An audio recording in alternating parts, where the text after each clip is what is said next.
Eh bien, un bilan que l'on appelle communément, si vous voulez, une photographie au 31 décembre de l'exercice, correspond à l'ensemble de l'actif et du passif de l'association à la fin d'un exercice. Le bilan, qui est une présentation, si vous voulez, un peu virtuelle, puisqu'un bilan est arrêté au 31 décembre généralement, 31 décembre à minuit, présente l'ensemble des actifs immobilisés, c'est-à-dire quels sont les biens qui sont utilisés par l'association et qui ont encore une valeur nette comptable, c'est-à-dire non totalement amortie.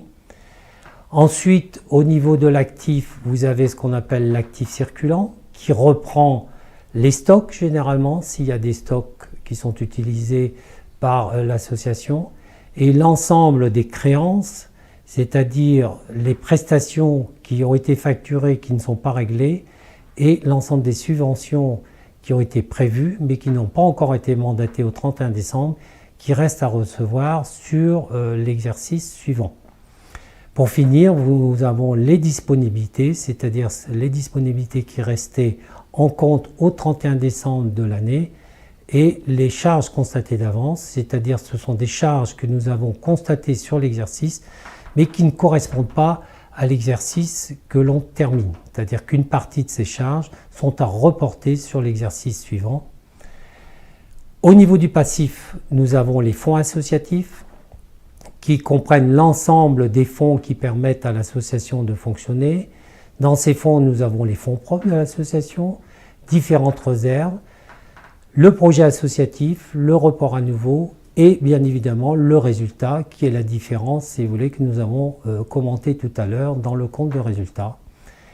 Et ensuite, nous avons d'autres fonds associatifs, notamment les provisions réglementées pour certaines provisions pour lesquelles nous aurions le droit de faire des provisions. Nous avons ensuite des provisions pour risques et charges. Dans le cas présent, nous n'avons pas de provision pour risques et charges, mais il se peut que dans certaines associations, nous ayons des provisions à faire concernant notamment les indemnités des parents en retraite et éventuellement pour des risques sociaux, et on retrouverait cette rubrique à ce poste. Nous avons ensuite les fonds dédiés.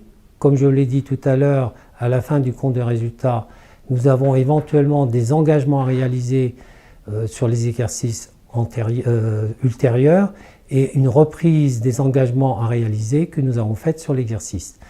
Le solde des engagements qui restent à réaliser est positionné en fonds dédiés. Ensuite, nous avons les dettes contractées auprès des banques, soit en emprunt, soit des couverts bancaires, les différentes dettes de fournisseurs, les dettes fiscales et sociales, c'est-à-dire l'ensemble des dettes vis-à-vis des organismes sociaux notamment, et vis-à-vis des salariés qui sont engagés mais non encore payés au 31 décembre. D'autres dettes peuvent être positionnées au niveau de ces dettes à court terme qui ne sont pas positionnées dans un compte spécifique. Et pour finir, nous avons des produits constatés d'avance, c'est-à-dire des recettes que nous avons constatées sur l'exercice mais qui sont à cheval sur l'exercice et l'exercice suivant. Lorsque l'on fait la somme de l'ensemble de ces différents postes, tant à l'actif qu'au passif, en valeur nette comptable, la différence nous donnera le résultat que nous avons évalué tout à l'heure dans le compte de résultat, qui sera totalement identique. Vous pouvez voir sur ce bilan que nous avons une présentation d'abord à l'actif, le montant brut, les amortissements à provision et le montant net. Donc la valeur du bilan, c'est le montant net, c'est-à-dire en déduisant les provisions et les amortissements du montant brut. Et nous avons en comparaison l'exercice précédent, N-1. Au passif, nous avons la même chose, donc présentation N-1, c'est-à-dire sur deux exercices. Et vous voyez que le bilan est bien équilibré, puisque nous avons exactement l'actif net qui est égal au passif, tant au titre de l'exercice N que pour l'exercice N-1. Le fonds de roulement, c'est la différence entre les ressources, si vous voulez, permanentes de l'association par rapport à l'actif net immobilisé. C'est-à-dire qu'on a un excédent de ressources par rapport à ce que nous avons immobilisé. Ça correspond au fonds associatif plus les emprunts. à cet égard, ici il n'y a pas d'emprunt, mais il faut rajouter les emprunts pour pouvoir calculer le fonds de roulement, c'est-à-dire les ressources permanentes auxquelles on retire l'actif net immobilisé. La différence entre les deux doit être normalement positive pour une bonne santé financière des associations. De ce fonds de roulement, eh bien, on permettra de financer l'actif d'exploitation. Donc l'actif d'exploitation auquel on retirera les dettes d'exploitation. L'actif d'exploitation moins les dettes d'exploitation nous donne généralement un besoin en fonds de roulement.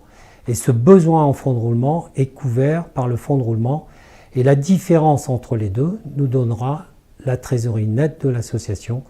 Donc à partir du bilan, nous avons trois grandes masses qu'il faut bien maîtriser, c'est-à-dire le fonds de roulement, l'excédent de ressources sur les biens immobilisés qui permettra de financer l'exploitation, puisque l'exploitation nécessite un besoin en fonds de roulement.